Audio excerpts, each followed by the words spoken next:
debate aberto com pessoas externas à conferência da ABEN, a Bíblia entre nós, e o tema do debate é simples e está também no ecrã para que vocês possam acompanhar. Caracterizações de uma sociedade e religiosidade, e aqui tem o jogo de palavras, temente, destemente. Há quem diga que a palavra destemente não existe praticamente, mas existe aqui, está bem? São aqueles que talvez não temem num sentido tão rigoroso ou tão religioso, mas o debate não se circunscreve à religiosidade. Está bem patente e deve estar voltada para a sociedade portuguesa tal como nós a temos hoje, ou melhor, tal como nós a concebemos hoje. Então, o debate visa elucidar-nos, segundo a opinião dos nossos participantes, sobre as caracterizações de uma sociedade e religiosidade destemente. Temos aqui conosco, e eu começo desta ordem, a professora doutora Rita Mendonça Leite. É investigadora de assuntos religiosos da Universidade Católica Portuguesa. É autora de um livro que ela mesma nos presenteou, que tem como título Representações do Protestantismo na Sociedade Contemporânea Portuguesa. O subtítulo também é muito interessante: Da Exclusão à Liberdade de Culto, 1852-1911. Doutora Rita, é um prazer tê-la connosco. Muito obrigado pela sua presença também. E temos a seguir um amigo da casa que já esteve aqui connosco ontem em representação da Sociedade Bíblica de Portugal, nosso amigo, professor doutor Simão Silva. Especializou-se ou doutorou-se na temática de estudos culturais portugueses e vai contribuir certamente para o nosso debate desta tarde. Há mais de um ano que temos a Diana em mente, porque o marido participou conosco num dos debates anteriores e a doutora Diana Neves, em preparação para a psicologia clínica, quase na fase final da conclusão do seu mestrado. É uma alegria também tê-la connosco, por todo o seu historial também e por tudo quanto tem feito no contexto da Igreja de Cristo em Portugal. Então, vamos iniciar esse debate. O meu tempo, as minhas palavras terminam por aqui. Serei apenas o orientador, o coordenador.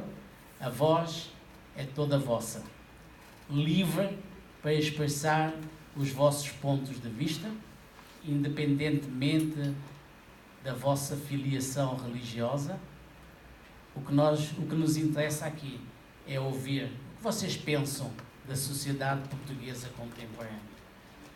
São todos quase da mesma geração, têm muito que pensar e refletir, muito para contribuir, e a primeira pergunta que vai ser nesta primeira ronda só tem o propósito de ouvir por 3 a 4 minutos cada um o que é que veio à vossa mente quando surgiu esta temática.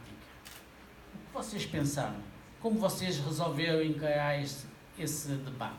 Têm esta liberdade e, com base nessas vossas declarações, nós passaremos para a segunda fase, onde vamos construir em cima das vossas constatações, das vossas observações, das vossas opiniões. Pode ser assim? Tenha bondade, por favor. Muito obrigada, então. Muito boa tarde a todos. O meu nome é então Rita. Sou formada em História, faço História, é sobretudo esse título, História da Religião e História do Protestantismo em Portugal, e é esse título que vim aqui, sobretudo esse título que vim aqui parar, acho eu. Então, quando se explicar muito brevemente o que é que eu trabalhei, aí, né, é precisamente a história de como o protestantismo, que é uma confissão, para ir assim muito depressa, minoritária em Portugal, fez o seu caminho desde a exclusão, mesmo por via constitucional e do Código Penal, todas essas coisas, até à liberdade de culto. E depois trabalhei também o modo como organizações como a Sociedade Bíblica de Portugal, instituições, através de uma dinâmica de circulação da Bíblia, contribuíram também para esse caminho de construção da liberdade religiosa em Portugal. Portanto, como hão de compreender, quando eu fui confrontada com este tema, a primeira coisa em que eu pensei, para responder à pergunta, foi sobre esse percurso dos protestantes, das comunidades protestantes em Portugal, e depois perguntei-me se esse temor, a primeira coisa que eu associei a esse temor foi essa a capacidade ou não de integração do protestantismo. Portanto, como é que nesse percurso, que evidentemente foi difícil e por vezes até violento, sobretudo na altura em que eu estudo, eu sou historiadora, eu não trabalho a sociedade atual, não é? Trabalho o século XIX, os finais do século XIX, os princípios do século XX, mas de facto, mesmo nessa violência e nessa exclusão, o temor, eu diria assim, numa observação que é totalmente pessoal, é sempre restrito na área das comunidades protestantes ou evangélicas, como nós depois lhe queremos chamar, dirigido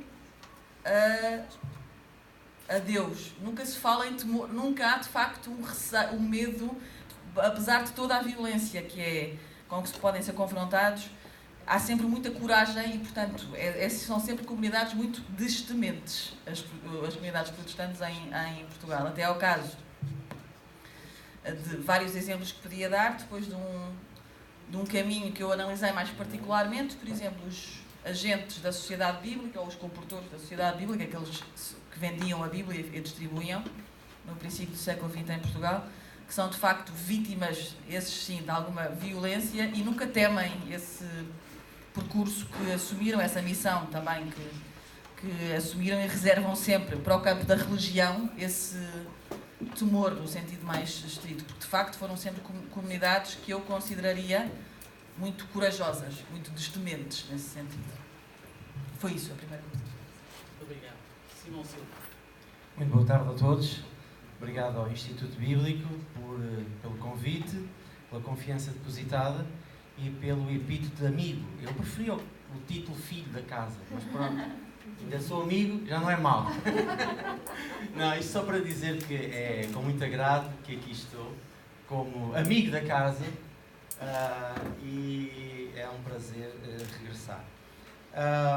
Tendo em conta o percurso académico que tenho feito, dos estudos teológicos, bíblicos e teológicos nesta casa, ciências das religiões e, por fim, os estudos culturais, e ter estudado, em particular, os meios de comunicação social, sobretudo após o 11 de setembro, e as implicações do 11 de setembro nas mudanças de cosmovisão em relação às religiões e toda aquela tensão em que eventualmente se ia cumprir ou não a profecia do Samuel Entigan de que o mundo vai acabar com as religiões e serão as religiões que vão desencadear talvez a Terceira Guerra Mundial. Bom, o choque das religiões e todas essas questões, e eu interessou-me bastante de estudar o universo e a sociedade portuguesa em particular, o fenómeno religioso na comunicação social. Eu não estudei o paradigma religioso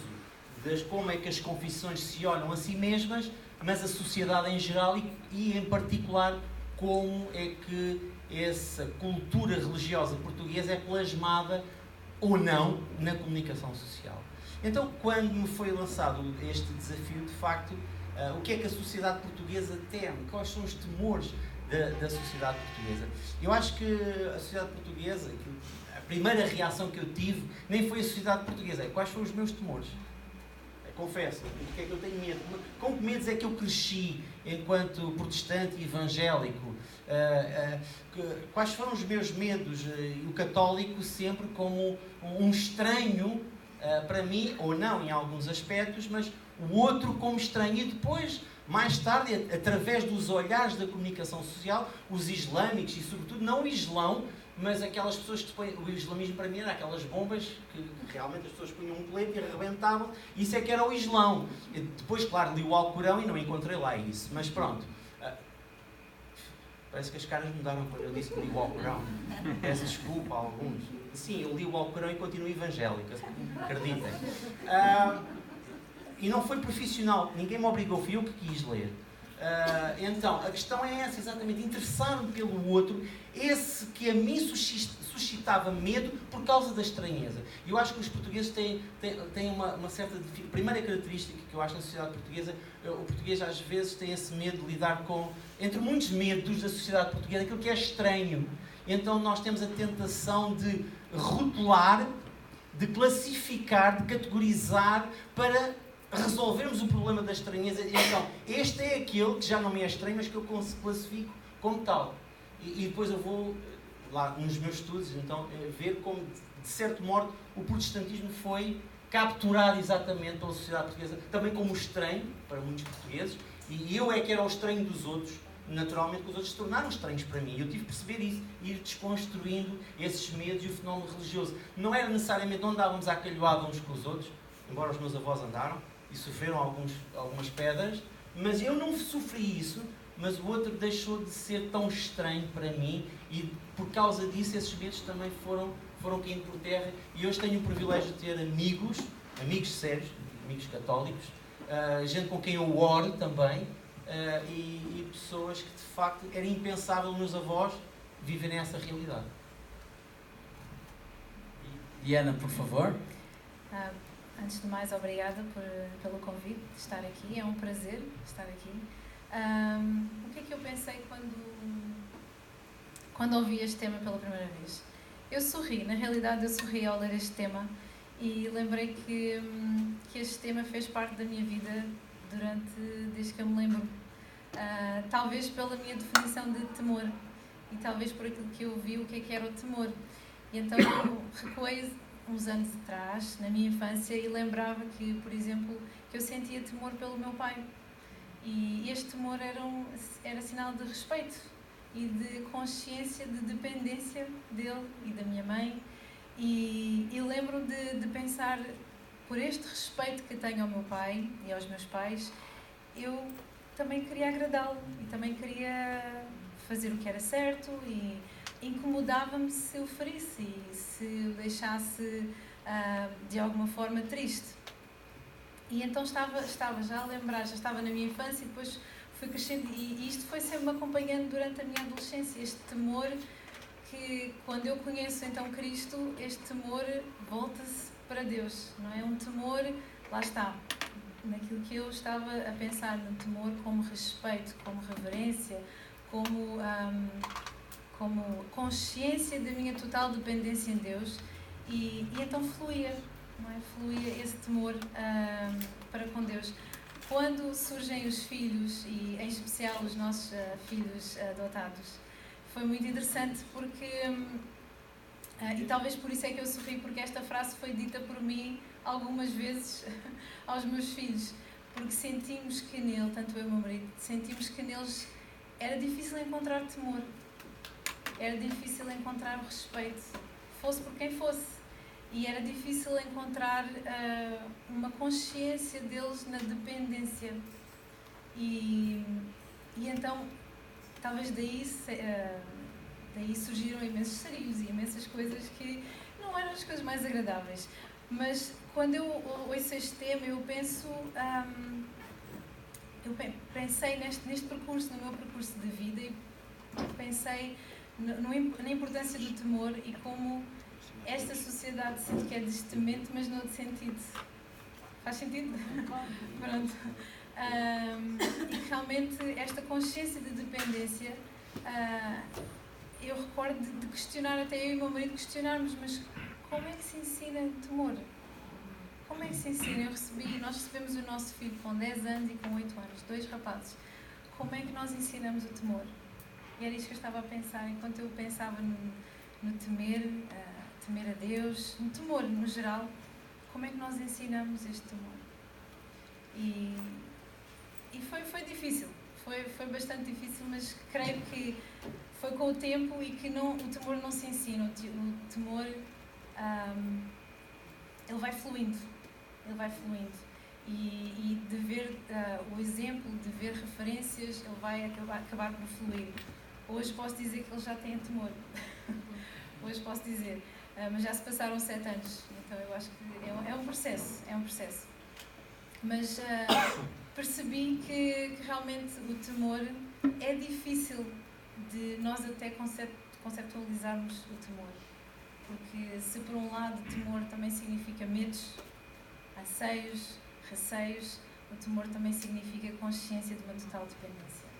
E essa total dependência, que se calhar nós vamos depois falar mais tarde, é que a nossa sociedade não tem. Muito obrigado. Eu, por mim, acho que foi um bom começo.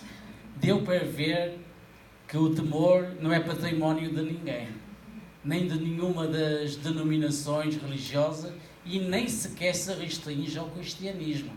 Portanto, estamos abertos aqui. E já vi que há várias maneiras de enfrentar o temor. Tanto pela vossa experiência pessoal, como também na análise do temor na academia, na história, na atualidade, na educação dos filhos, nas experiências do seu próprio passado. Então estamos bem nesse sentido. E sabendo que, e já podemos constatar, que há aspectos positivos e negativos, vamos concentrar agora nos aspectos positivos. Quais são os aspectos positivos que vocês podem ilustrar, trazer ao debate, que vocês acham pertinentes? Podem ser aspectos positivos da sociedade portuguesa, das pessoas, das famílias, pode ser de um passado mais recente e pode ser até da atualidade.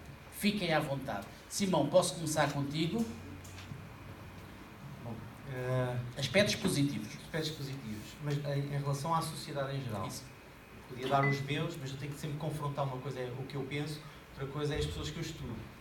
Isto não é nenhuma espécie de esquizofrenia, mas há essa diferença entre aquilo que são as minhas convicções pessoais, aquilo que é a minha cosmovisão cristã, mas eu vivo num mundo integrado numa igreja, e no meu caso mais de metade é brasileira, falamos a mesma, não, nem falamos a mesma língua, mas pronto, falamos a mesma língua, mas passamos de maneiras diferentes, e então a questão é essa. E a sociedade portuguesa, eu sou português, penso que sou um bom português, mas não penso como todos os portugueses pensam. Então, quando olho para a sociedade portuguesa, há certas circunstâncias de medo, de um lado positivo, com precaução. Nós não tomamos partido, por exemplo, dou-vos um exemplo, não sei se foi por medo, se foi por receio, se foi por precaução, nas guerras mundiais, e isso se calhar nos livrou de não ter que fazer uma reestruturação ao país, não sofremos tantas consequências como outros países sofreram por terem avançado. Há decisões que nós podemos tomar que, à partida, um medo com precaução pode nos ter protegido. E nesse aspecto acho que há situações positivas. O português não é um americano. Os americanos arriscam muito. Não sei se está aqui algum americano, acho que sim. São empreendedores, são muito empreendedores. Isso é positivo. Mas às vezes aquilo também nem sempre dá certo. Às vezes há aquelas bolhas. E quando dá a bolha a gente sabe, não é? Aquilo corre mal na bolsa. O português não é muito empreendedor, tem sempre receios.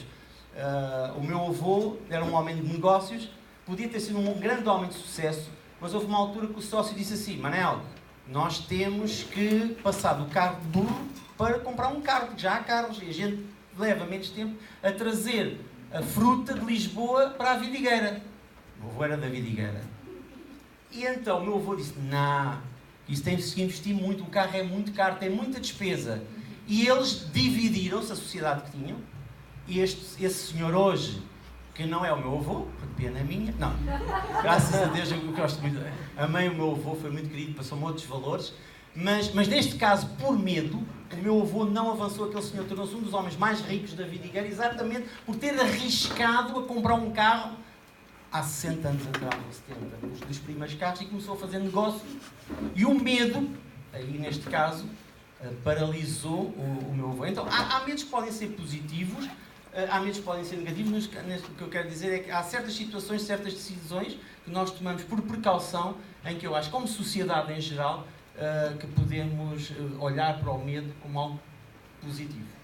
Muito obrigado, Simão. Diana, quais são os lados positivos que tu gostarias de enfatizar na sociedade portuguesa?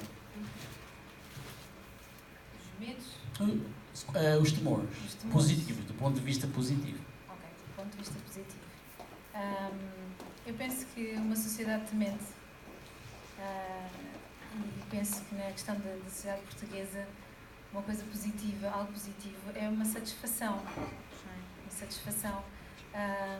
E também estava aqui a pensar, estou aqui ainda a processar aquilo que estava aqui a ouvir, e estava a pensar, estes medos também são como defesas, acabam por ser como defesas, não é? E que, por um lado, para a sociedade portuguesa acaba por ser uma defesa, o medo acaba por ser uma defesa, porque depois constroem as muralhas, constroem as barreiras e não deixam que, lá está, depois não há uma dependência, apesar, há uma satisfação na própria vida, mas têm medo que outros entrem, que outros tomem parte, que outros dominem, que outros controlem, não é?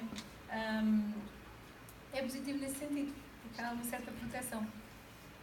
Eu acho, e é isso que eu vejo na sociedade. Acho que a sociedade acaba por se proteger assim dessa forma, com esses medos.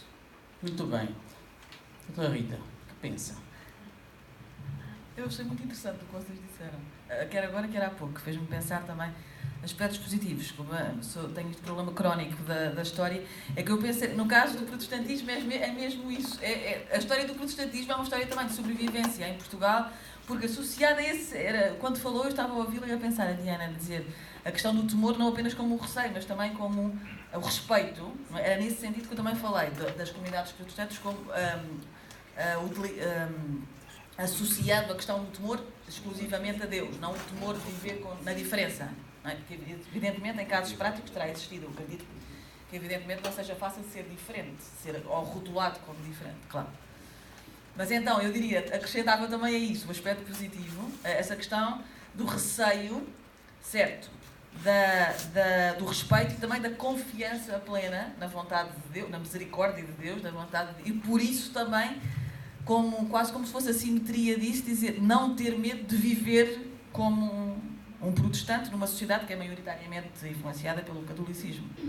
E, portanto, as duas coisas estão associadas e nesse sentido, um dos aspectos mais positivos desse temor resulta numa certa também persistência e capacidade de prosseguir um caminho no qual se confia, ou no qual, acreditando-se, tendo essa fé, não é? Acreditando-se, se pode persistir mesmo enfrentando pequenos medos no dia-a-dia.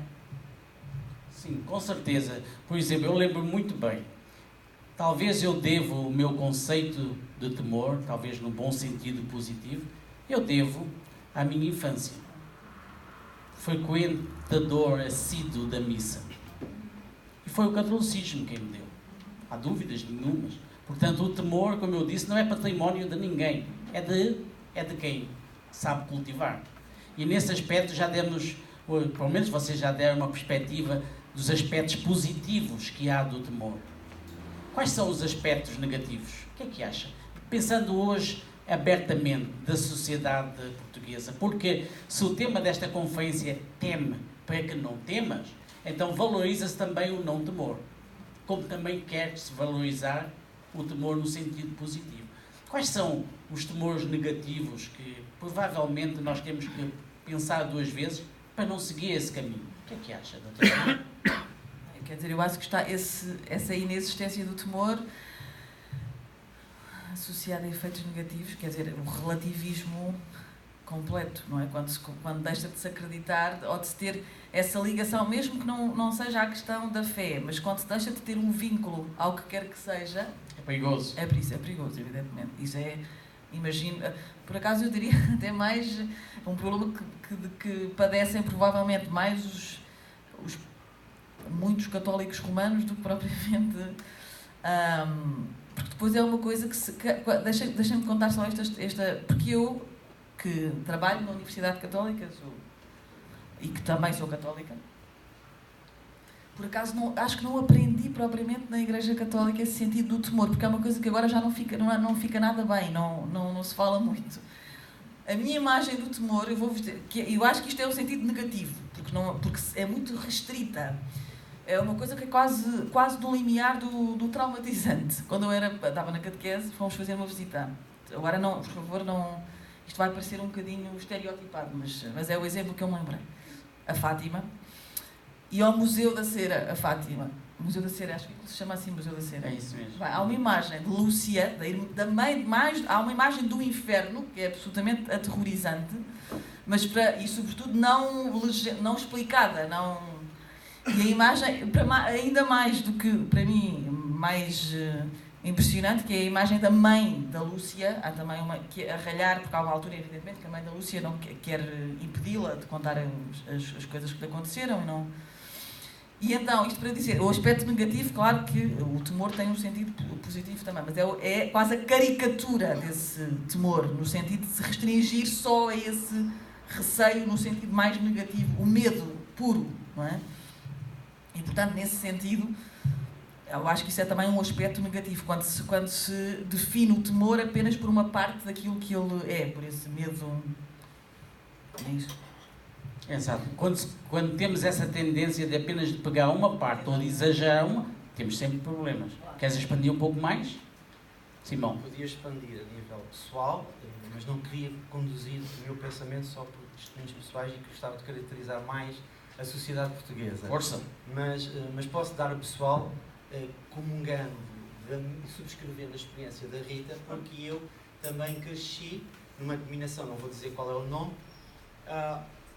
só para não percepcionar, não criar um estereótipo, só por isso, mas muito com a imagem presente do inferno e da vida de Jesus.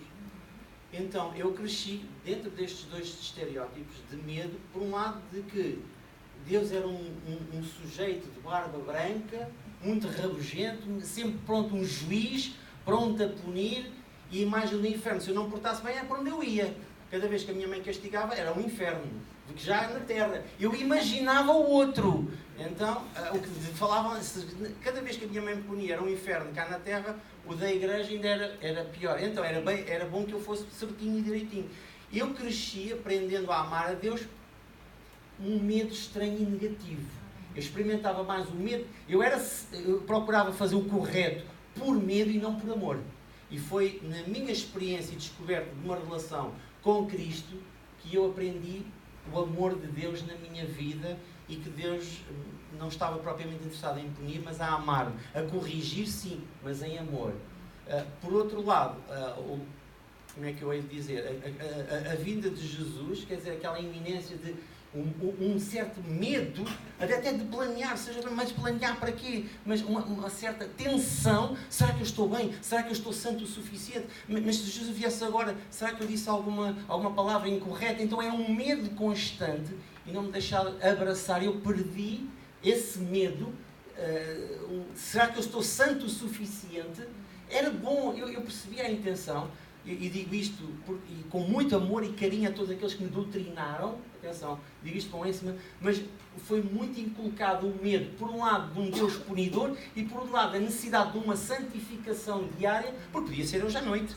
E eu não podia adormecer sem me rever se disse algum palavrão, se fiz alguma mentira, se olhei para alguma menina incorretamente. Então, senhora, estou pronto, podes vir.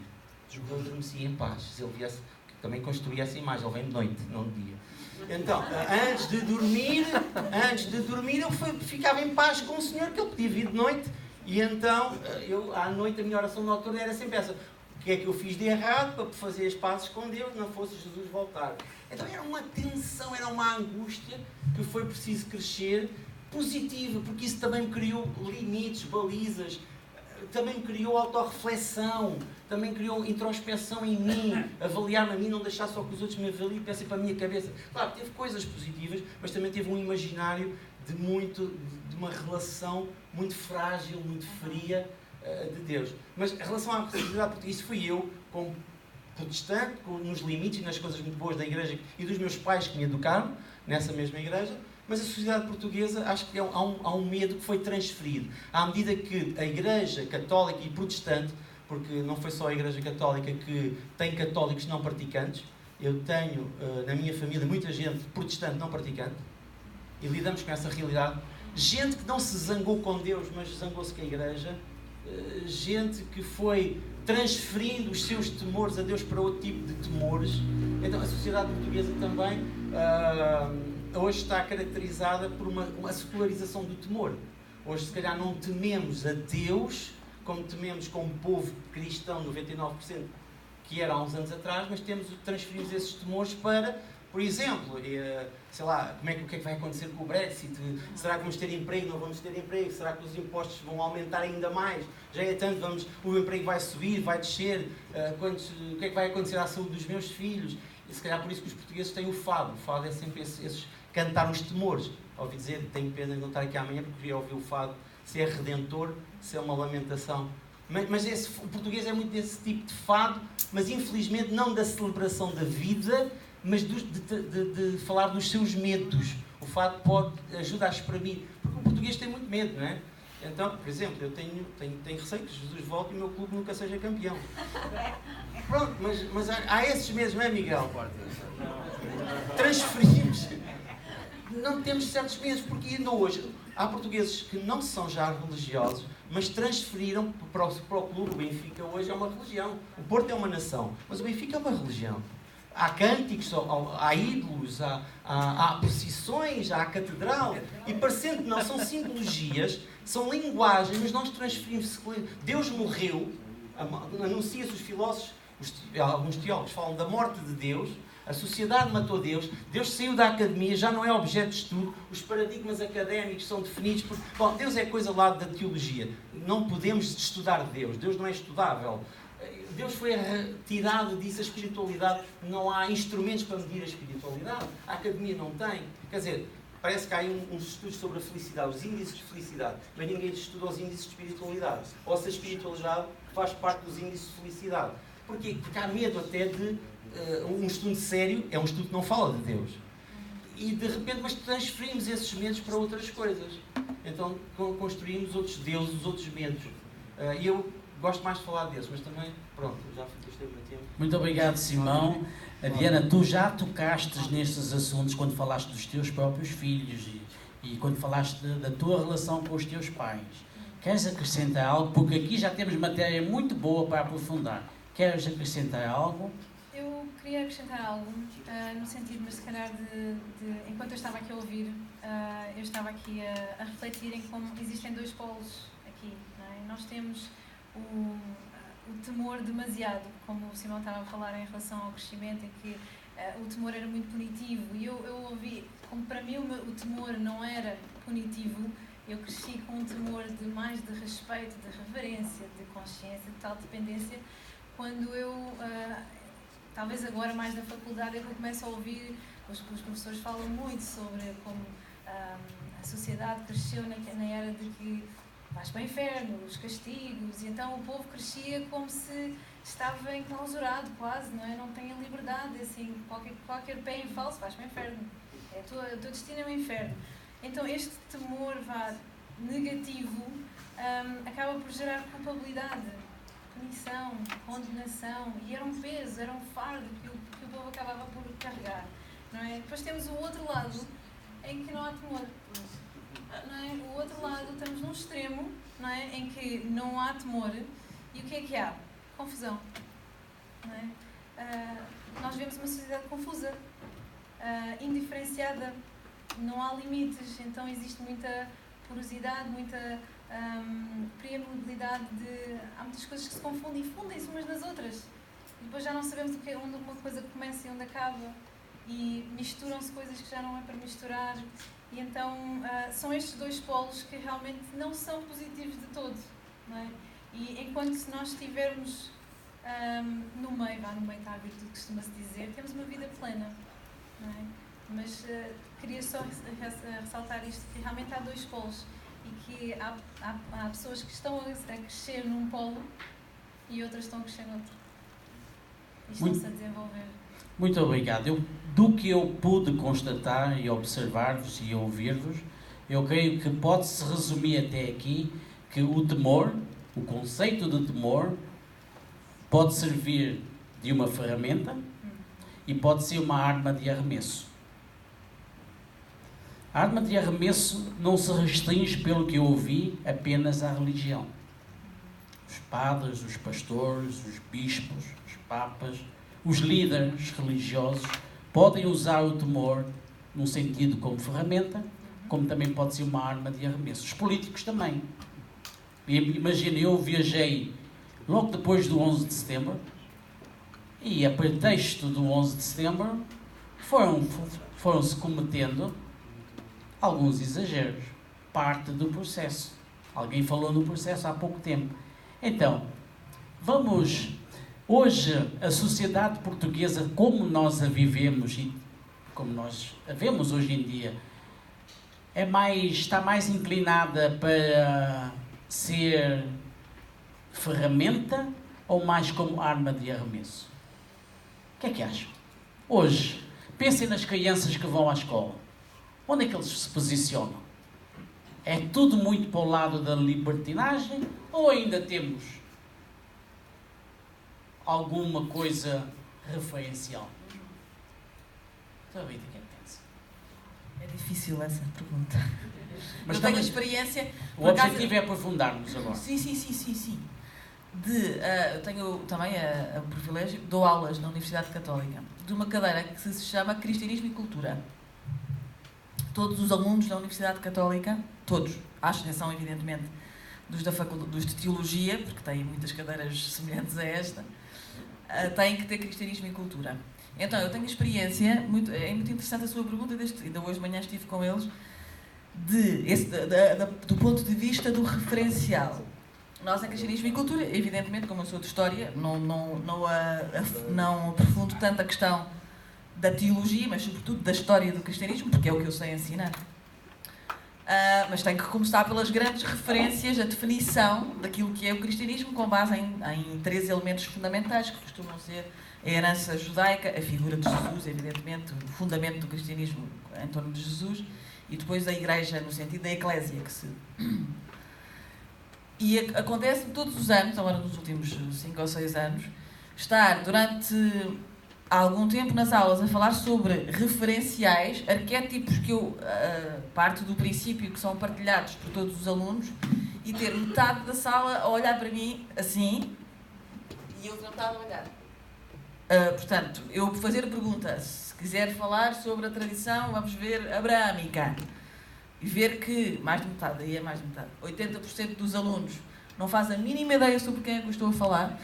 E depois eu dizer assim, Abraão, conhecem a figura de Abraão? E haver um que diz, professora, claro, evidente, super ofendido, porque conhece Abraão, só que os outros 50 não sabiam quem é que era. Portanto, na minha média, aquilo em que eu consigo auscultar a presença ou não desses referenciais, de facto, mas também são alunos que chegam à Universidade Católica, o que é um bocadinho contraditório, mas de facto é verdade, a maior parte não tem esses referenciais. Não é conhecer Abraão ou não, mas há questões, também mas há questões elementares que nós consideraríamos fundamentais, que não são de todo, não é só não serem conhecidas, é em relação às quais eles não estão minimamente interessados.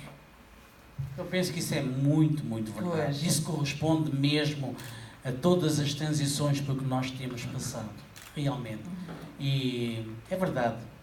Simão, achas que tu vens do protestantismo onde provavelmente já partilhaste o teu lado talvez mais negativo, que fez-me logo lembrar um casal de amigos hoje, que diz que não leva os seus filhinhos à escola bíblica dominical de uma determinada igreja. Porque, numa das experiências passadas, a criança passou uns dias seguintes com muitos medos, acordando de noite.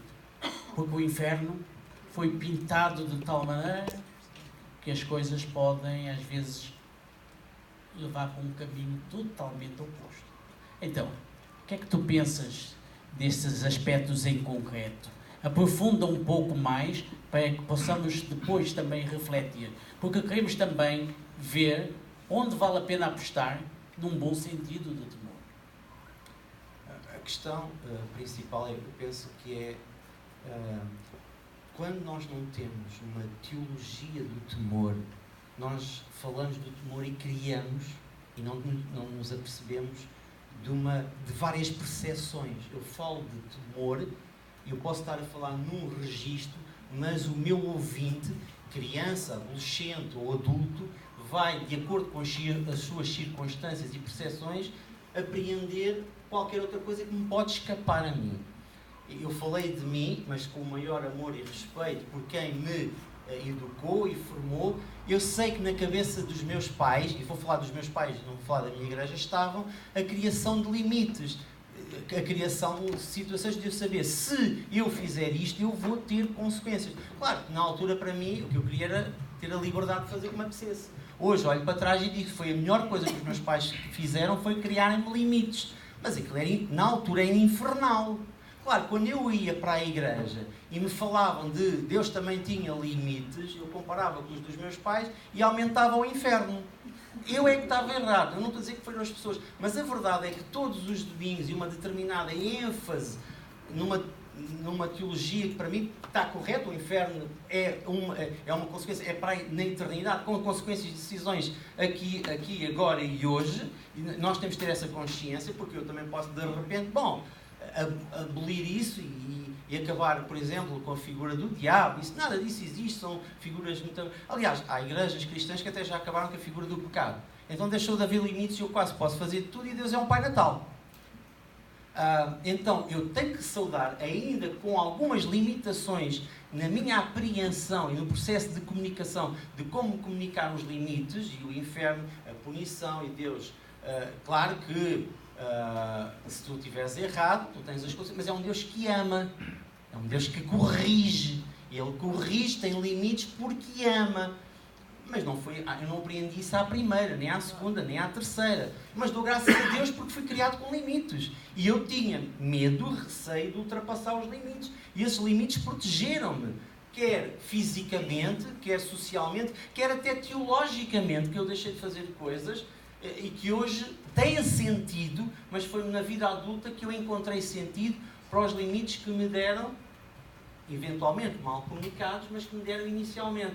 Hoje penso que há que ter esse cuidado de dizer, nós cremos numa realidade divina, numa realidade do bem, do mal, de Deus, do diabo, do céu, do inferno, mas comunicando sem que isso cause deturpações ou até pesadelos. Então nós temos que ter esse bom senso, porque isso marca não só os adultos, quanto mais as crianças.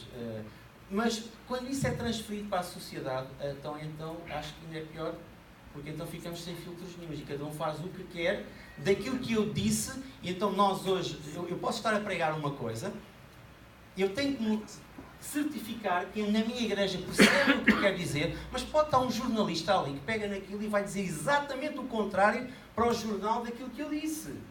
E eu já não tenho como evitar isso. Então, eu hoje tenho que ter esse cuidado, não só de medir as minhas palavras, para que as pessoas me entendam a minha mensagem, o que eu quero dizer e os significados que eu quero atribuir, mas também ter o cuidado de que posso ter uma pessoa na assistência exatamente com o intuito de pegar numa coisa e deturpá-la completamente e dizer aquilo que eu disse não foi exatamente isso. Isso também pode acontecer a nível da teologia. Às vezes nós escrevemos uma coisa, quer dizer uma coisa, mas alguém pega naquilo. Aliás, que a própria Bíblia diz uma coisa, eu posso pegar naquilo e dizer, a Bíblia diz isto. Não, a Bíblia não está a dizer isso porque lê antes e lê depois. Então é esse cuidado, isso na educação, para uma percepção do temor e do medo, eu penso que é bastante importante e cabe-nos a nós fazer essa mediação da hermenêutica deste significado, que temor é algo que não necessariamente medo consumidor, para usar as palavras da Luciana, mas um medo de reverência, um medo construtor, um medo pedagógico, um medo que me ajuda a construir, um temor que me ajuda a construir limites que eu sei, se eu os ultrapassar, vai ser mal para mim, mas ainda assim, Deus dá-me essa liberdade que Ele me ama e é algo com amor e é corretivo, é pedagógico. Muito bem, Simão. Bem-vindo ao mundo do fake news. Diana, tu foste à psicologia já com uma boa maturidade. Isso é lindo. Eu penso que tu podes, do ponto de vista da psicologia, como é que se normalmente articula este sentido de temor na vida das pessoas? Não estou a pensar só nas crianças, nos adultos também.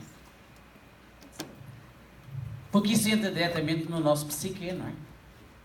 É lá que tem as disputas mais profundas. Sim, sim, e acho que acaba por ir ao encontro daquilo que eu estava a dizer há pouco, na questão dos polos, dos extremos, não é? Porque o que nós estamos a assistir, e talvez respondendo também à questão de como é que está a sociedade portuguesa, está, pelo menos naquilo que eu tenho percepcionado, e a Rita também falou ainda agora, está no polo realmente, e o Simão também falou, de que pode-se fazer tudo. Não é? Não há temor, não há respeito, não há... e vejo isso quase em todos os lugares onde até frequento, vejo que realmente o respeito é cada vez mais pequeno, ou quase nulo às vezes. Não é? Antigamente até eu lembro-me que quando nós estávamos num grupo de amigos e alguém, que era eu, por exemplo, estava na igreja e sabiam que eu era cristã, ninguém se atrevia a dizer um palavrão, por respeito à Diana. Diana, ou então saía um palavrão, desculpa Diana, desculpa. Hoje isso não acontece. Hoje na faculdade, noutro sítio, isso não acontece. Dizem os palavrões que querem, sabendo mesmo quem são. Não há aquele respeito. Ou seja, estamos no polo da confusão. E confusão de identidades, uma confusão geral, em que, lá está, como disse há pouco, não se sabe onde começa, onde acaba. Contudo, o que isto realmente mexe com a nossa psique, mexe connosco, porque se nós formos crescer num polo muito agressivo, nós vamos criar muitas defesas e vamos criar também aversão, não é? E com isto eu conheço histórias também, testemunhos de que pessoas se afastam completamente de Deus por pensarem que Deus é um Deus mau, um Deus punitivo, condenação, então afastam-se, não querem sentir que dependem de Deus e também não querem depender de ninguém, porque essa dependência de alguma forma marcou-os na história, na relação que tiveram com Deus, de que Deus é um Deus punitivo, então não querem que ninguém os pune também, então não vão se envolver com mais ninguém. E por outro lado, se formos crescer também, ou estamos a pensar nas futuras gerações, se forem crescer numa sociedade completamente confusa, devemos calcular que não vai ser o melhor para o futuro, não é? Porque seremos uma sociedade extremamente confusa, em que cada um faz o que quer, há as fake news, assim, nós não podemos dizer nada. Quer dizer, prega-se aqui uma liberdade de expressão, mas é a liberdade de expressão para alguns, não é para todos, não é? Há um grupo, quase que já vai ficando minoritário, que não se pode expressar, porque se expressar pode ser também punido e pode ser condenado. E isto afeta a sociedade. Em que sentido, para vocês, e qualquer um de vocês pode responder agora, em que sentido é que o provérbio, que o temor a Deus é o princípio da sabedoria, em que sentido isto é verdadeiramente ainda válido para os nossos dias? Quem quer?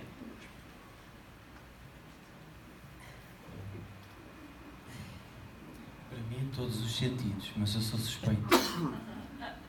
Porquê? Mas estou a pensar para a sociedade. Exatamente. Claro que para a sociedade que anunciou a morte de Deus, isso não faz sentido nenhum. É exatamente o contrário.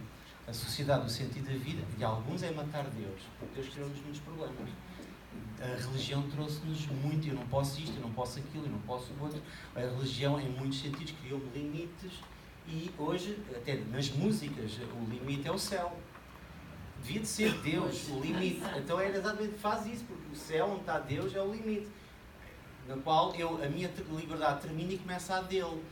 E a minha liberdade é condicionada por uma perspectiva. Mas não, nós, de certa forma, numa sociedade onde Deus morreu, os referenciais religiosos não têm qualquer sentido. Para falar com os meus amigos, parte dos valores deles para desconstruir, afinal, ok, trabalhaste uma vida inteira, certo, ganhaste dinheiro, certo, perdeste a saúde, certo, e agora gastas tudo o que tu ganhaste a recuperar a saúde que tu perdeste. Faz sentido. Onde é que está a tua mulher? Não sei. Onde estão os teus filhos? Não conheço. Faz sentido. O que é que dava sentido ao trabalho e ao dinheiro, à mulher e aos filhos que tudo Deus te deu e tu não gozaste nada disso? O sentido da vida. E a vida faz sentido. Tudo o que eu posso gozar, eu posso ter, mas só faz sentido se eu tiver um referencial que cria sentido ao que eu tenho e ao que eu sou nas minhas opções. Eu vou-vos dar um testemunho, pode parecer um pouco ridículo, mas é verdadeiro, e acho que o que é verdadeiro ainda tem valor. Porque às vezes nós temos medo de nos expor. Porque ao expor-me, eu não sei se vou ser aceite. E eu tenho medo de não ser aceite. Eu tenho medo de, ao pensar diferente, então muitas vezes a gente pensa uma coisa, mas eu aqui tenho que filtrar, eu não posso dizer o que penso, porque vocês podem não concordar comigo e eu não sou aceite. E eu tenho que combater a mim mesmo isso. Não, eu tenho que ser autêntico, eu não posso pensar uma coisa e dizer outra só para que gostem daquilo que eu digo e a minha credibilidade aumente e a minha aceitação aumente também. Então, eu recordo-me quando um dia cheguei ao pé de um familiar meu, crente, com responsabilidades na igreja, e disse assim: tio, Deus chamou-me, eu vou deixar o meu trabalho e vou estudar para o Instituto Bíblico a tempo inteiro. Sabem qual foi a resposta dele? Tu és doido. Tu sabes o que é que estás a fazer à tua vida? Tu vais estragar a tua vida. Isto faz sentido. Todo o referencial que me foi dado de seguir a Deus, confiar em Deus, Ele próprio como pessoa foi o meu referencial. No dia que eu lhe digo uma coisa destas, a pensar que Ele dá uma grande alegria, eu próprio fico escandalizado. Por o escândalo com que Ele se escandalizou. Eu não sei se estou a conseguir que vocês percebam. E aquilo chocou-me completamente. E aí mais tarde, hoje é que faz sentido para mim, porque muitas vezes nós temos uma religião, e até pode ser protestante, da boa, porque a protestante pode não ser boa. Eu posso ter um conjunto de situações, de tudo que me ensinaram foi muito bom, foi tudo muito certinho, mas a questão é, e isso é o sentido da vida ou isso foi uma cultura? E eu percebi com muito amor e carinho, os meus pais conduziram-me numa cultura, era genuína, mas era uma cultura, e eu tive que fazer uma experiência com Deus. Entrou em tensão quando eu tive de dizer à minha mãe, aos meus tios, a toda a gente que investiram em mim, e muito mesmo. Numa altura em que o emprego estava muito difícil, eu tive um emprego bom, a ganhar muito dinheiro e muito jovem também, tempo inteiro, ou seja, estava na casa, e de repente abre mão disso tudo. Para quê? Para ir estudar no Instituto Bíblico? O meu chefe perguntou: tu vais ser padre? Mais ou menos. A diferença é que eu posso casar. Era só para ele perceber que havia diferenças, mas assim ele percebia. É mais ou menos isso. Mas a questão é esta. Há determinadas coisas que parece que nós somos criados, mas depois aquilo não faz sentido. E isso só faz sentido numa experiência com Deus. E há determinadas situações na nossa sociedade, que até pode ser uma sociedade cristã, ou pós-cristã, mas há coisas que não fazem sentido. Nós estamos, às vezes, temos um referencial e só faz sentido quando Deus, com experiência, é que traz sentido a essas crenças, a esses credos, a essas tradições que foram boas, mas que só com Ele têm sentido. Por isso eu acredito que é a experiência com Cristo e não um cristianismo que traz sentido à vida. Talvez é nesse sentido que todos os alunos que estudam na Universidade Católica Portuguesa haja um incentivo institucional de colocar cristianismo e cultura. Eu penso que nós temos que seguir esse caminho, não é outro. Já não estamos naquele tempo onde a Igreja comandava tudo. O secularismo ganhou muito mais terreno em outros países da Europa do que em Portugal ainda hoje. E graças a Deus, talvez por isso. Mas mesmo assim, há um outro caminho melhor do que esse de partilhar? O que é que acha?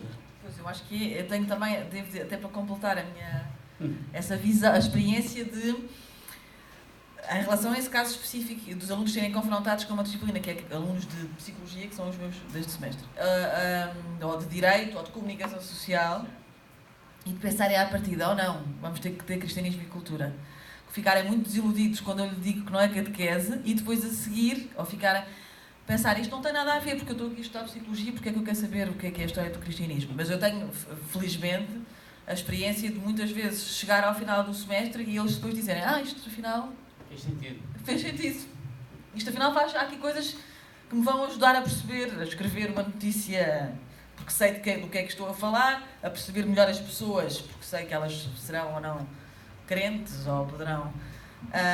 E mesmo até no direito, é a maior felicidade sempre que eu tenho quando estou a dar aulas, é chegar ao final, mesmo não costuma ser apenas um, mas mesmo que fosse apenas um, ou alguns deles, esta cadeira foi útil de alguma maneira, porque nós aprendemos que afinal esta história, que o cristianismo, a história de Cristo, ou o vínculo a Jesus, não é apenas uma coisa daquelas pessoas beatas. Eles acharão, não é? Portanto, é essa descoberta que eu também faço com os alunos e que acho que é muito positiva. Seria muito positivo que todos pudessem ter acesso de uma maneira ou de outra a esse... Talvez nós deveríamos pensar nas caracterizações da sociedade portuguesa face ao temor e ao destemor. Talvez não estamos a perder a educação de berço, porque a catequese fez muita coisa boa. Talvez hoje, com a crescente secularização, talvez nós perdemos as melhores oportunidades porque não alcançamos a mais tenra idade. Concorda, Diana? Sim, concordo. E lembro até, e lembrando outra vez que, como eu vejo a sociedade está no polo de confusão, de que não há temor, testemente neste sentido, eu recordo já tive pelo menos um pai que quando foi ensinado sobre, por exemplo, o pecado, e não foi ensinado de uma forma dramática, mas só o facto de termos falado em pecado já foi um drama, não é? E nós não estamos a preparar bem também depois esta futura geração, os mais pequenos, nós não estamos a prepará-los, nós estamos quase que a esconder deles, quase que a super-proteger eles, talvez, porque isto é tudo um ciclo, não é? E Eclesiastes fala sobre isso, isto é tudo um ciclo. Durante uma geração era todo um discurso de punição, de condenação, e agora é um discurso de podes fazer tudo, quer dizer, é um Deus de amor, Ele não te vai castigar, está tudo bem, e nós estamos a esquecer o que a catequese fez, não é? E o que a escola bíblica dominical fez durante muitos anos também, preparou a próxima geração, e nós estamos a negligenciar essa área. Se calhar não tanto, mas podemos cair no erro de negligenciar mais essa área, de não preparar os de tenra idade. E que eles precisam de crescer também com referenciais, eles precisam de crescer também com limites, como o Simão falou, que são importantes, são importantíssimos. Porque senão, se não há limites, há uma fusão de informação, uma fusão de identidade e assim não se consegue criar uma identidade. Muito bem. Sim, Simão, faz favor. Estava-me a lembrar do complexo do estrado. Complexo do estrado. Um estrado parecido com este. Eu estudei numa escola primária que tinha um estrado destes.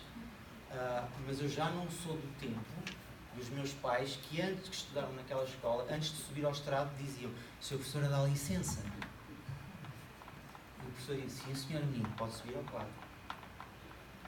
Havia uma altura quando o professor tinha autoridade para qualquer coisa que o aluno fazia era punido com reguadas e com quase um chicote, e mesmo que não tenha sido ele, não foste, mas não interessa, serve para corrigir os outros todos. Mas passámos para uma sociedade onde hoje os professores levam pancada dos alunos e se não chegar o pai vai lá para bater no professor. Passámos também de uma figura... Esta foi a secularização do professor, mas provavelmente fruto também da secularização do padre, do pastor, do professor de escola dominical, em que os pais se projetaram neles: tu educas o meu filho, mas não educaste o meu filho, eu demiti-me do meu papel, a igreja fará o seu papel, o pai não faz o seu papel, e de repente há uma sociedade que se desresponsabilizou de tudo e de todos e já não há limites para nada. E o limite é um empecilho, quando o limite devia de ser uma forma pedagógica de crescimento, de superação. Eu só posso passar para o nono se passar o limite do oitavo. Mas que chatice, porque é que não é de passar para o nono para o 12º. E assim ele avançava já. Não. Fazes as provas, os limites, passas os... Isto é um processo pedagógico de aprendizagem. Mas nós, eu falo para mim, por preguiça, com certeza, gostava de não ter que... É uma chatice ter que passar limites. Porque é tão chato. Vocês nunca vão dizer que eu disse isto. Não sei se fica gravado. Mas lá está. Eu fico mal na fotografia, mas eu habituo-me. Aliás, já estou habituado. Eu sou crente. E genuíno e sincero. Mas é uma chatice ter que parar no vermelho. Chatice, mas porquê que um vermelho? É um verde tinto. Pronto. Mas porquê que eu não posso ir a 140? Não vem ninguém à frente. Mas o código diz 120. Ok, eu só vou a 120 se a GNR for atrás. Aí... E alguns põem o peixinho. Eu irrito, mais valia não pôr o peixinho. É por isso que o meu carro não tem peixinho, porque eu não tenho coragem. Depois alguém diz assim, olha, é crente e está a fazer aquilo. Não, eu tenho que lidar comigo com estes limites. E o vermelho serve para proteger-me e para me proteger os outros de mim mesmo. O código da estrada, por mais que eu não goste, serve para proteger-me a mim e para numa curva proteger alguém numa situação que eu não consigo controlar. Mas eu tenho que referir que para mim, o meu gosto não havia limites para a velocidade. Eu gosto de carros rápidos. Mas eu tenho que pôr limites. E graças a Deus, mas foi de adulto que eu tive isto. Onde é que eu bebi? Onde é que eu fui beber de que os limites é uma construção para a minha pedagogia? Quando tudo era perfeito e Deus disse a Adão, comes de tudo o que quiseres, meu filho, tudo é bom, exceto eu ponho um limite. Isto serve como paradigma de o meu crescimento espiritual está marcado por uma construção de limites. Não é para me chatear. Deus não estava naquele dia irritado, é só para os chatear, não. Era para me construir com o limite, criar limites, tem um lado positivo. Mas isso levanta certamente um problema real, prático, que eu quero colocar-vos. Quem estipula os limites?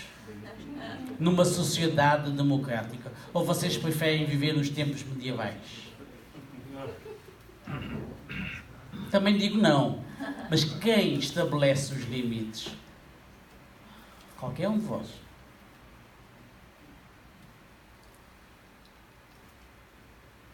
Elas têm vergonha primeiro, as senhoras. Não é vergonha, é dificuldade. Acho eu. No meu caso não é vergonha. Acho que na da Diana também é.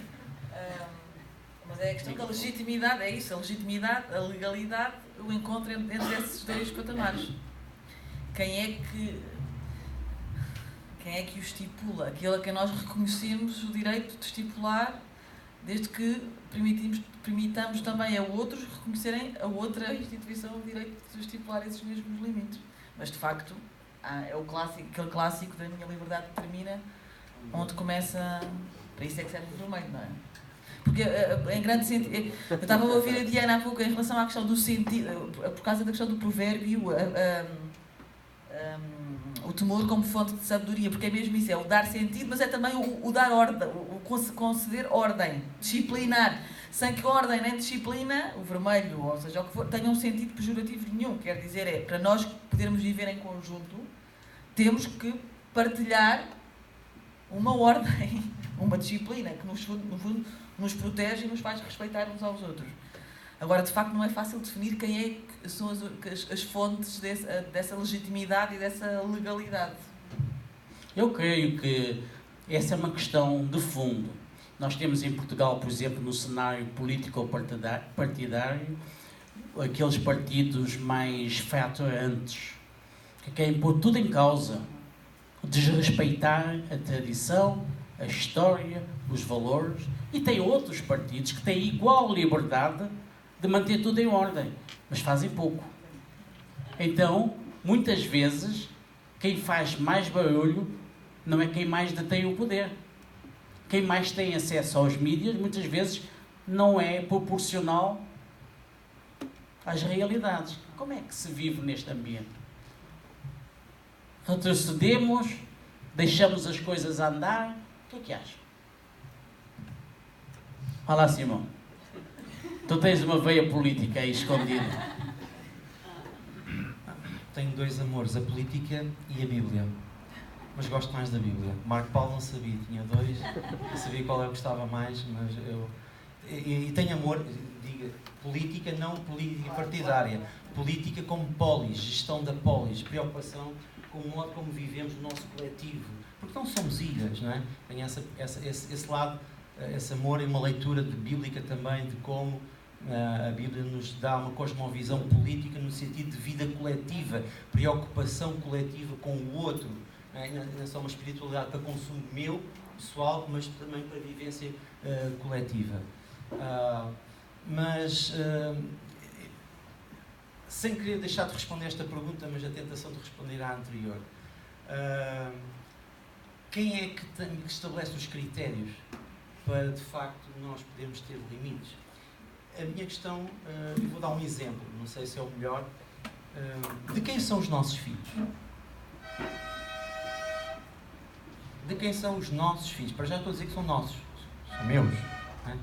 Mas a questão é que o Estado diz, são teus até ao momento que tu cuidares bem deles, senão a gente tem poder e autoridade para tirar. A legislação diz isso, não é? Mas nós dizemos que são nossos. Mas eu quando vou à Bíblia digo, a Bíblia diz, olha, cuidado, não são teus, são meus e tu administras, eu dei-te-os para tu administrares. Portanto, de quem são aquilo que eu penso que é meu. E quando eu vou à Bíblia, temor não é medo, mas é eu tenho respeito por uma autoridade superior a mim. Então, se nós entendêssemos que a questão não tem a ver com a posse, com a minha liberdade ou não a minha liberdade, mas nós precisamos de alguém que possa reger as nossas convivências, e ele sim, eu dou-lhe a autoridade por confiança, por quem eu reconheço que ele é. Por exemplo, eu vinha a conversar com o Miguel e a questão é essa, quer dizer, um ladrão tem medo da polícia, eu tenho respeito à autoridade. É diferente. A questão não é medo. Ainda bem que eles estão aí, mas eu tenho respeito à autoridade. Não tenho medo da autoridade. E do meu pai eu tenho respeito, temor como autoridade, como referencial, como aquele que põe em ordem, como aquele que me mostra o caminho, como aquele que me protege se alguma coisa correr mal. Então nós precisamos de redimir o temor, porque isto não é o conceito que a nossa sociedade tem. Nós lemos os jornais e, tirando, independentemente da televisão ou do jornal, há aqueles jornais que as notícias são notícias de quê? Do medo. O medo vende. Quanto mais medo as pessoas tiverem, mais compram alarmes, seguros. A doença, o medo de ficar doente, então as seguradoras gostam muito. Eu vou fazer todos os seguros para todas as doenças que eu possa. Então, o medo apoderou-se de nós de tal maneira. Nós precisamos redimir essa perspectiva de medo, o medo do outro, como eu disse há pouco, o islão, o católico. Eu tenho medo do outro. E nós, de repente, vivemos cativos disso. Não é temor. E acho que precisamos de uma teologia de temor, e eu dou os parabéns ao Instituto Bíblico por isso, no sentido de redimir o que é que significa de facto temor e como é que isso pode ser aplicado na nossa relação com Deus e na nossa relação com a Igreja. Por exemplo, por que é que tantas igrejas se dividem? Como é que nós lidamos com o poder, com a autoridade? Muitas vezes, às vezes, dividem-se porque não dá 2 galos para o mesmo poleiro. Desculpe eu dizer isto, não consigo dizer. Há 2 galos e há um poleiro só. Às vezes não é doutrina, às vezes nem é questões doutrinárias, são questões de poder. Porque nós não sabemos lidar com a autoridade, nós não sabemos lidar com o temor, nós não sabemos lidar com aquilo que é o referencial, e cada vez mais a Bíblia é um livro de excelência para mim, porque nos mostra um caminho. O temor do Senhor são todas as coisas quando, antes de fazer seja o que for, eu vejo o que é que Deus faria, como é que a Bíblia me guia, politicamente, economicamente, como pai, como filho, como irmão, eu como professor na escola, quando estou a avaliar um aluno, será que eu tenho 20 alunos, eu sou justo? Ou eu dou um 18 àquele porque ele até é engraçadinho? Ou não, pera, aquele é tão refilão, está-me sempre a contestar. Ele tem 14, mas eu vou-lhe dar 13. É claro, vocês nunca fariam isto. Mas eu sou tentado. Sou eu? Não, mas a questão é, o que é que a Bíblia me diz a mim como fé? Porque eu temo a Deus, eu tenho uma maior justiça com os meus alunos. Por mais que sejam aqueles que eu gosto, eu tenho que ser justo. Não porque eles sabem isso ou não, mas pelo causa do temor ao Senhor. Eu não sou fiel à minha mulher. Ela não está aqui, não ouve, vocês também não vão dizer. Porque eu gosto dela, é por causa do temor ao Senhor. E porque eu gosto dela a seguir. Porque no dia em que houver problemas entre nós, e se fosse só o gostar, então eu tinha ali espaço. Já não gosto, já não posso ser fiel. Mas porque sou fiel ao Senhor, o temor ao Senhor cria a base da minha fidelidade à minha mulher, aos meus filhos, à minha igreja local, ao meu pastor. Então acho que a Bíblia convoca-nos a esse referencial de temor. Aproximamos-nos praticamente da parte mais final. As eleições é só no domingo. Mas eu vou ser um pouco frontal para vocês. Não quero saber em que partido vão votar, mas quero que vocês votem. Essa sociedade, como vocês a veem hoje, está mais... Vocês votam por ser uma sociedade que mais teme ou que menos teme? Diana? Bem, eu desejaria que seja uma sociedade... Não é que desejaria. O que é que achas que a sociedade mesmo é hoje? O que é que ela é hoje? Sim, ela é mais temente ou menos temente? Menos temente. Menos temente. Simão, o teu voto? Menos temente. Doutora Rita, o que é que achas? Acho que sim. Neste sentido é menos temente. Não é, pode até ser destemida, mas é menos temente. Sim. Ok? Um outro voto que eu quero que vocês deem também. Se assim é, menos... todos dizem que está mais para o lado do destemente. Vocês não acham que a sociedade portuguesa retém muito mais valores históricos, ainda hoje, do que, por exemplo, uma sociedade do norte da Europa, um país do norte? Vocês não pensam assim? Retém mais Retém valores mais? históricos. Retém mais o sentido de temor do que muitos países europeus, por exemplo, do norte da Europa? O secularismo triunfou muito mais lá do que aqui. Por que é que nos queixamos assim tanto?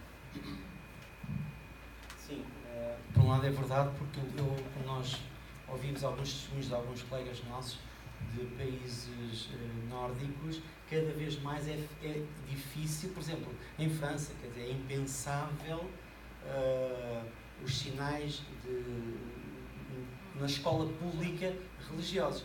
Nós, graças a Deus, em Portugal, temos a Comacep a funcionar em pleno direito e em muitas circunstâncias há liberdade em Portugal para expressar a sua fé.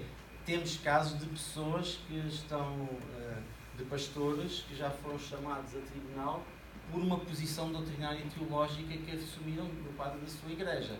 Então, cada vez mais, países que tiveram até uma influência protestante, em que a secularização, a manifestação pública da sua fé é cada vez mais restrita.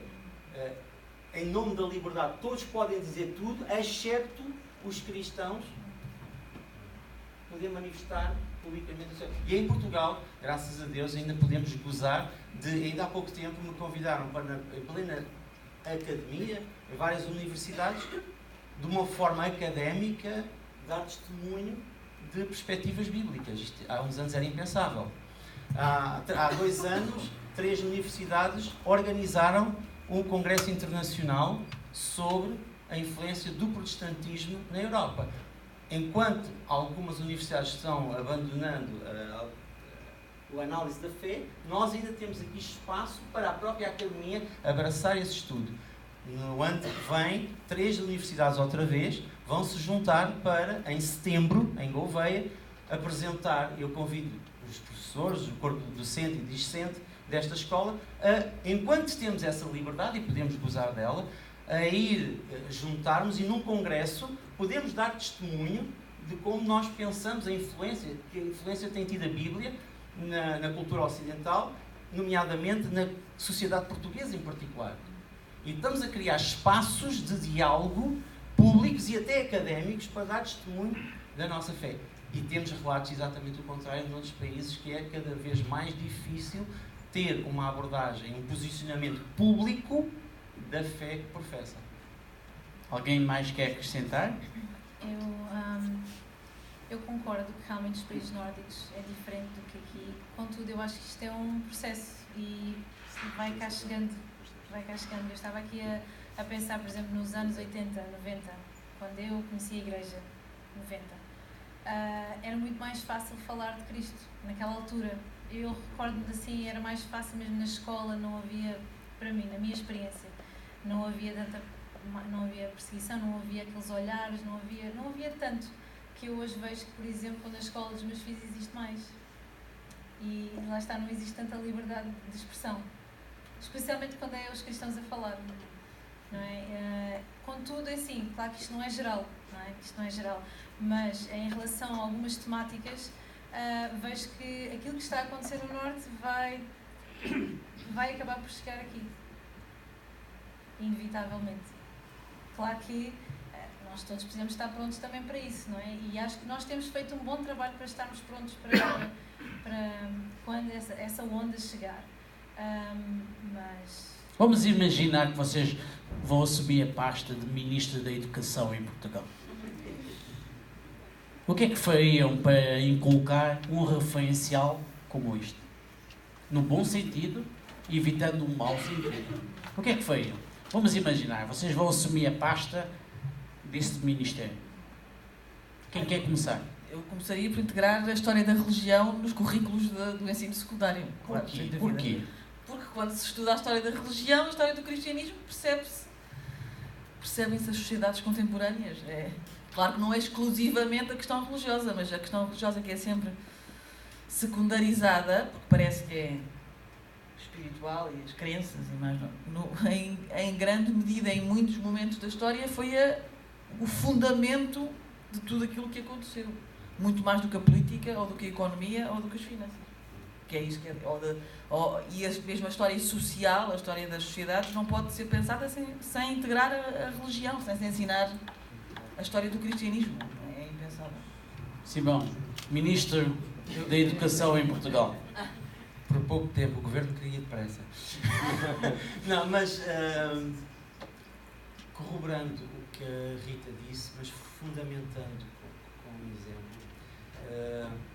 Eu fui professor da Comacep, por isso acho que posso dizer isto, tenho o maior carinho pelo Ministério da Comacep, que é a presença pública, na escola pública do ensino da fé evangélica, não necessariamente como escola doutrinária e dominical, mas como uma proposta de leitura da fé do ponto de vista cultural. Mas tenho pena, porque acho que a escola precisa de um currículo onde a fé, muitas vezes era uma oportunidade de falar, não porque o que eu podia dizer era relevante, mas porque tu que és do estranho, quando era preciso falar sobre a reforma ou o protestantismo, Simão, vem cá, mas porquê? Não era porque eu sabia do assunto, mas como era o estranho e era chamado por ser o estranho, porque eu era o protestante. E eu gostava de corrigir isso, porque eu não gostava de alguém que viesse falar por ser o estranho, mas porque eu te quero conhecer. E havia esse espaço, e acho que o Ministério podia dizer, o currículo de História das Religiões deveria de existir no sentido pedagógico de eu não quero que tu sejas aquilo totalmente diferente de mim, eu quero te conhecer. O que é que tu pensas? Porquê que tu crês nisto? E esse clima de liberdade para que seja protestante ou católico, eu não crio percepções. O católico é aquilo que o meu pai me ensinou, que era assim. De facto, até não era. Quando eu comecei a ler, porque também li depois do Alcorão, não sei se foi antes, foi depois, também li aquele catecismo verde, na altura ainda era verde católico, uma disciplina aqui do Instituto Bíblico. Me obrigaram a ler aqui, posso dizer isso. Eu sou Fabiano, não sei se conhecem. Numa disciplina de ética.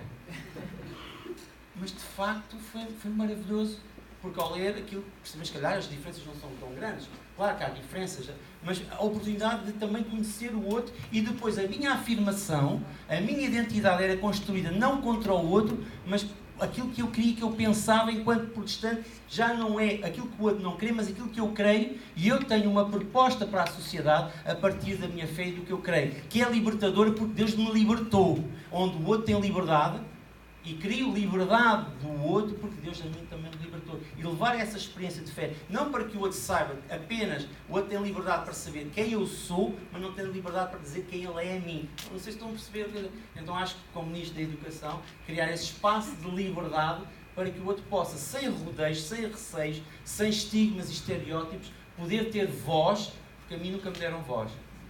A não ser para... tu és das minorias, não és? Então tens alguma coisa a dizer sobre isso?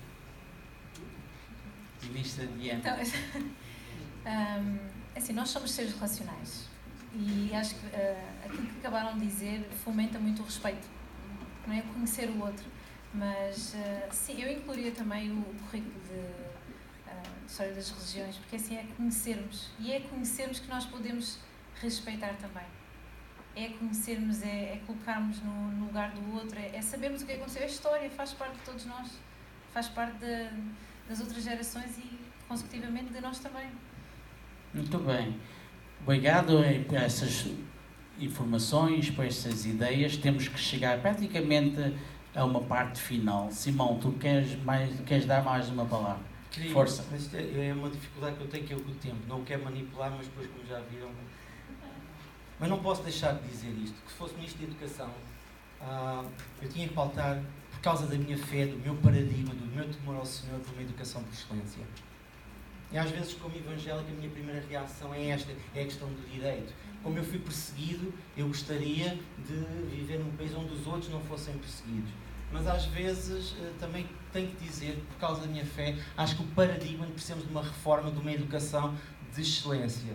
E às vezes, quando baixamos os limites, todos passam, mesmo aqueles que não têm competência, porque precisamos de estatísticas, a alfabetização portuguesa. Então, até aí nós vemos que a facilitação e a quebra dos limites, talvez isto não sirva para um determinado discurso, para um determinado paradigma, mas se fosse Ministro da Educação, eu propunha rever a avaliação dos professores, porque não basta, ninguém quer ser avaliado, não sei porquê, mas eu tenho que dizer isso, claro, porque queremos uma educação de excelência, então os professores têm que ser excelência. E como é que eles são excelência? Se eles continuarem a ser alunos, se eles continuarem no espírito de aprendizagem e de contínua autoavaliação, ou que outros os avaliem, para termos uma escola de excelência. Porquê? Por causa do paradigma bíblico. Acredito numa educação de excelência, de que podemos fazer mais e melhor. A vossa última oportunidade agora é de poderem pronunciar os vossos pensamentos finais. Deste debate, de tudo quanto vocês fizeram na vossa preparação, vendo o guião, foi apenas um diretriz, nada mais do que isto, têm uma oportunidade de dizer os pensamentos finais sobre esta temática. Teme, não teme. Sociedade temente, destemente. O que é que vocês mais desejariam que acontecesse nas próximas 2 décadas, por exemplo? Pensando em Portugal. Porque temos que amar Portugal. Aqui estamos. Temos uma missão. Quer queiramos, quer não, a nossa ação ou a nossa inação vai contribuir para o bem, para o mal. Qual seria o vosso grande legado que gostariam de ver otorgado para as próximas gerações sobre esse aspecto do temor? Temente, destemente. Então, eu gostava, se calhar, voltava à abertura, quando eu falei até dos meus filhos, da questão do temor e lembrando o versículo que o temor é o princípio da sabedoria e como é que isso seria tão bom para a nossa sociedade, porque realmente o temor é o princípio de toda a sabedoria. Eu lembro-me quando falava com os meus filhos sobre a questão de temer e falámos aqui sobre quem é que tem a autoridade, a quem é que nós damos a autoridade para estabelecer limites. Eu lembro de falar com eles de que, olha, se vocês respeitarem, vocês não têm nada a temer. Não é? E já falámos aqui, o ladrão teme a polícia, não é? Tem medo da polícia. Porquê? Porque ele faz alguma coisa que está contra aquilo que está na lei. E eu penso e sinto que, sendo o temor o princípio da sabedoria, vai fluir dentro de nós este respeito pelo próximo, o respeito pela autoridade, o respeito por um professor, o respeito por um adulto, o respeito por seja quem for que esteja ao nosso lado. Que o que nós assistimos hoje é que, pelo menos a meu ver, quando eu olho para a sociedade, vejo uma sociedade mais testemunho no sentido de que há pouco respeito, mas que tem valores e princípios vincados, mas contudo há menos respeito. Eu gostaria de ver mais respeito, eu gostaria de ver mais temor, sincero, e temor, mas aquele temor de plena consciência de que eu dependo, a sociedade tem medo de depender, não é? Estavam a falar ainda agora que Porque é que as pessoas têm medo? Porque não querem depender. Não querem depender de ninguém. Não querem prestar contas, os professores. Eram nos professores. Porque é que ninguém quer ser avaliado? Não querem depender, não querem prestar contas a ninguém. E o temor, sendo realmente a consciência de uma plena dependência, respeito, adoração, a reverência, flui. E isto parte de um relacionamento com Cristo. Não é? Então, que quando eu olho para a sociedade, eu creio que se a sociedade fosse mais temente, que a sabedoria também flui. A sensatez, não é? A satisfação plena, uma vida plena. E acho que foi isso também que Deus queria para nós e quer para nós. Muito obrigado, Diana. Rita. O meu desejo era que esta experiência que nós aqui tivemos hoje, nós aqui os três, vocês continuarão a vossa experiência, evidentemente, pudesse ser replicada em vários outros contextos e por vários outros indivíduos. Quer dizer, que nós pudéssemos, num centro de investigação, numa faculdade, na Assembleia da República, numa Câmara Municipal, colocar às pessoas questões como esta e fazê-las discutir. Juntar 4 pessoas que são tão diferentes umas das outras e que não se conheciam, e pô-las a discutir estas questões. Era isso que eu gostava. Sim. Muito obrigado. Simão, 1 minuto. Gostava de que daqui por 10 anos pudessem, independentemente da legislação, pudesse ser discutido leis a partir de um paradigma de temor. Não de medo, mas de temor, de um referencial bíblico, divino. Temor, em primeiro lugar, é uma história milenar portuguesa. Acho que os portugueses, às vezes, desprezam a sua história milenar. Perdemos temor, respeito pela nossa própria história enquanto portugueses. Achamos sempre que os outros são sempre melhores. E acho que não, acho que nós temos que valorizar a nossa história, ter temor no sentido de respeito pela nossa história, e eu, enquanto professor, ter temor no sentido de passar o legado que eu recebi das outras gerações para as próximas gerações, seja como professor, seja como político. Gostaria que os nossos gestores e empresários tivessem muito respeito pelo próximo CREN, quadro de apoio, os dinheiros que vêm, o que é feito com eles. Houvesse respeito, boa gestão, perceber de que... Porque não há temor, porque também não há avaliação. A gente diz que faz ali uns aviários, mas depois vai lá, onde é que estão os aviários? Estava ali, não estava, não sei o que é que aconteceu, mas estava ali. Eram 2, mas estão lá só 1. Eram 2, mas era suposto construir-se uma ponte. Onde é que está a ponte? Era suposto não sei quantas rotumas, criar-se uma cultura de quê? Como não há punição, não há medo, porque ninguém avalia, porque depois isto entra no esquecimento, depois, se houver punição, a gente já não está lá, perdemos os referenciais do temor. Ninguém, quanto muito, isto já está fora da minha legislação, eu já não vou, ou então, se eu for punido, estou debaixo da imunidade política. Então não tenho medo daquilo que faço, porque ninguém me vai punir. Se eu posso passar por isto tudo, mas no fim, há uma coisa, eu vou prestar contas a um que me vai julgar, e é por isso que eu tenho que ser bom político, bom professor, bom pai, bom filho, bom membro da igreja local onde eu estou, por causa dessa filosofia, dessa teologia que se torna uma filosofia prática do temor, não por medo, mas por amor àquele que é o meu referencial. Muito obrigado. O espírito desta conferência, a Bíblia entre nós, e o estudo particular do livro de Eclesiastes visa chegar a bom termo, a um conceito bíblico, saudável, respeitador deste conceito. Acho que vocês todos, e cada um particularmente, contribuiu para esse fim. Nós devemos a todos vocês uma boa palavra de gratidão. Muito obrigado por terem partilhado como vocês são, fiéis às vossas origens, às vossas convicções, e é neste clima que nós devemos continuar a refletir, e a conferência vai prosseguir. Para já, a minha gratidão pela vossa participação. Bem-ajam e que Deus vos ajude nas vossas múltiplas missões e tarefas, nas vossas funções. Obrigado pela vossa participação. Temos o nosso intervalo agora.